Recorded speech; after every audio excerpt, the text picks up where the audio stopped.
I am completely in shock because I just finished watching The Last of Us TV show, episode 1, the beginning of this epic saga. Now, I have played a lot of The Last of Us. I've platinumed the games, I've played the originals on PlayStation 3, PlayStation 4, I played the remake of Part 1 on the PlayStation 5.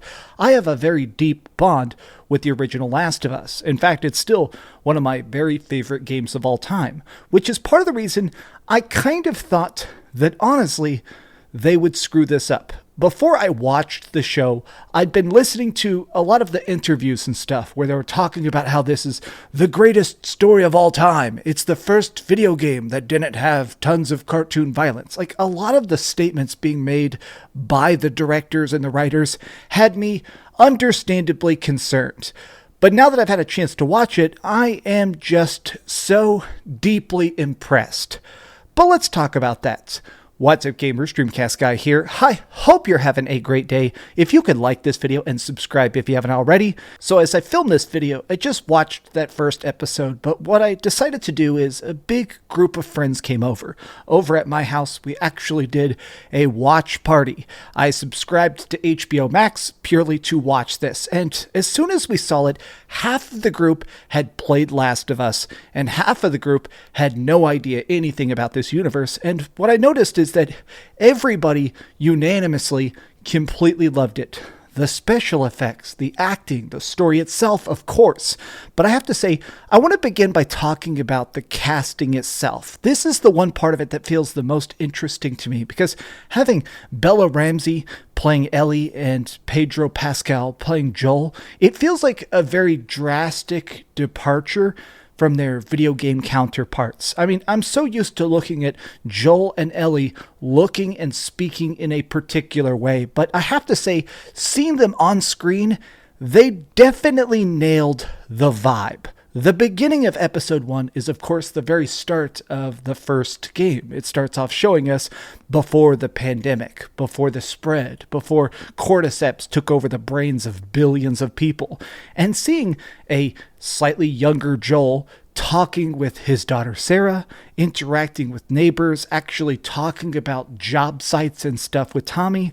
This was so instantly engaging. The amount of chemistry, the dynamic of these characters is just so realistically loving. There's just subtle touches and cues, glances. I mean, the amount that they managed to convey here it's something I can't really understate, and I feel like that really is a tribute to just how amazingly talented these actors are. The most interesting aspect of this TV show to me is definitely when we start to see the completely new content, the introduced extra added bits of lore, of universe, of locations, and of course, that takes place after the tragic opening, when suddenly we are after the apocalypse has taken place, when a much older, much more jaded Joel is trying to scrape together a mildly pathetic existence inside the quarantine zone. I have to say, I loved this look. I mean, honestly, there is a extremely savage brutality that exists in the TV show that, honestly, I feel like they conveyed it better than the video game itself. I mean, I was shocked to just see the fact that they would execute anybody that even stepped out of line. If you try and sneak out, they hang you in public. I mean, in some ways, they kind of showed the fact that, honestly, being in the quarantine zone almost in some aspects is more dangerous than being in the outback of dealing with the zombies and stuff, because here a guard might kill you even if you're doing everything completely right. I think this expansion of the universe, the most mind-blowing aspect of this TV show for me was definitely just the fact that it feels like it's building upon the video game. It's introducing so much extra elements and magic and so much extra lore, including one of the things I loved the very, very most. At the start of the TV show, it's like this random fake clip from a 1968 interview of people talking about a theoretical pandemic, of if it would be possible for everybody on the planet to instantly catch a cough that wipes them out. And they sort of just kick around the idea of cordyceps. If a fungus could take over our brains the way it has with ants in the past, and they sort of laugh about the impossibility of it, and then of course we jump forward to when it exists.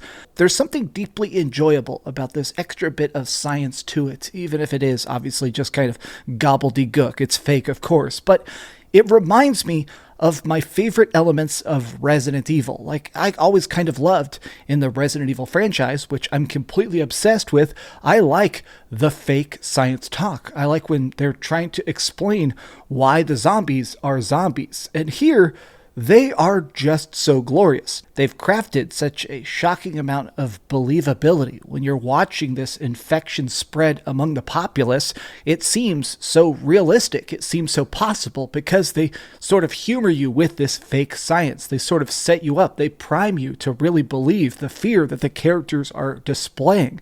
But this does bring me to some of the changes they decided to make in this, which are sort of understandable. One of the things they decided to do is there are no longer spores. When you were playing, of course, the Last of Us games, occasionally you'd be going through a room and there'd be this big cloud. You know, there'd be tons and tons of spores just in the room. The characters would put on a gas mask and kind of creep through it Pink Panther style. Well, they decided to remove that, and instead, the zombies have these little tendrils. The fungus that is inside their brain is creeping out of their mouths, and so they try and basically rub their fungus on you and get it in your bloodstream, and that's how the infection spreads. And I guess it's going to make it where whenever there's times where there's a bunch of infected on a wall or something like that, or if there is some tendrils that are actually stuck inside of an environment, it's going to make it where basically, I mean, let's face it, this is so the actors don't have to wear gas masks.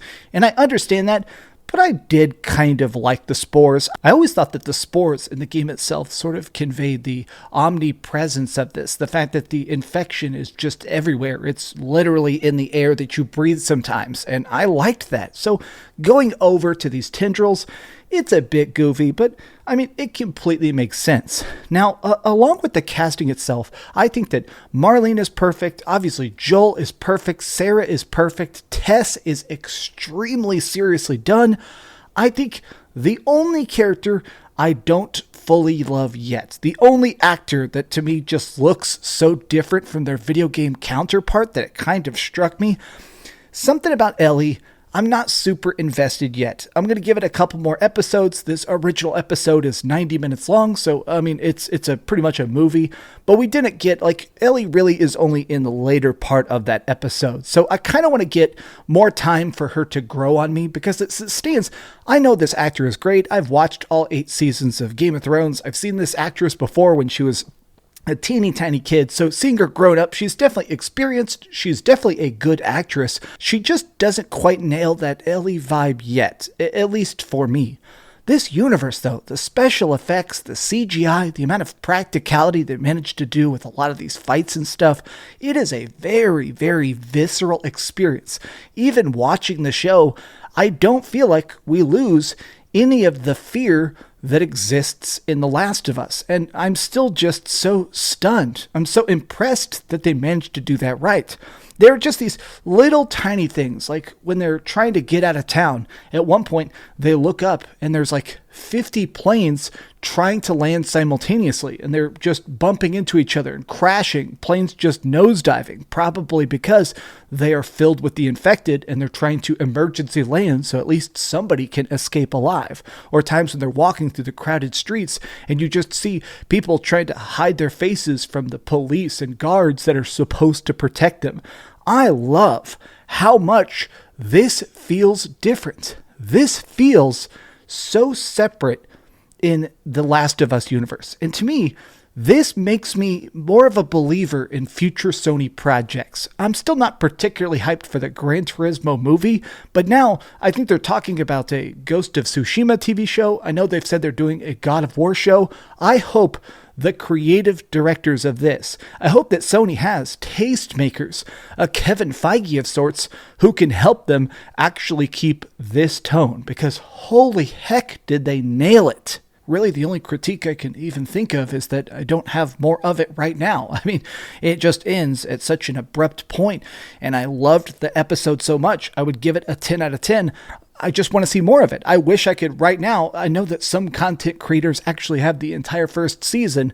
Sony, send it to me. I would watch all of it right freaking now. I mean, this has got to be one of the best first episodes of a TV show I've ever watched. And even knowing the entire story already, of course, I still am just aching to see what happens next. But did you guys get a chance to watch The Last of Us TV show? Tell me your thoughts in the comments down below. And please, if you enjoyed it, give it a big old thumbs up, share with your friends, and subscribe if you haven't already. And please, keep dreaming. Dang it, man. I'm grinning ear to ear. I cannot believe how much they freaking, dang. Sony, I gotta salute you. You freaking did it. Team PlayStation, you did it.